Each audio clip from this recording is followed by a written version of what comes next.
Good morning mga kasaka. Ito na po yung epekto ng ginamitan ng Guano D Plus. Malambot po yung kwan, malambot po yung lupa at saka itim na po yung kwan, yung lupa. Ito pinaganda niya yung kwan, yung lupa guys. Oh, ito. Itim na po. Ayan, naglulumot na siya. Ito po, tapos wala nang tumubong kwan, wala nang tumubong damo. Kasi inano na niya, ginawa na niyang organic yung mga buto ng mga damo. Yan, lulumot na siya. Tapos napakalambot po yung lupa. Ayan, oh, lulumot na siya mga kasaka. Ito yung epekto ng Guano D Plus. Ang ganda po.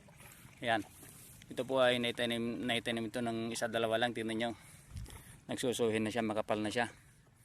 11 days pa lang siya guys. Yan ang epekto ng Guano D Plus. Ang ganda po. Itim na po yung lupa. Oh. Ayan, oh, nagbubula na siya. Ayan ang maganda sa Guano D Plus. Ayan mga kagri, oh, gumamit na kayo ng Guano D Plus para ganito na po. Maging naganda na po yung inyong lupa. Ayan. Oh, ayan, nagbubula na siya tapos itim na siya. Itim.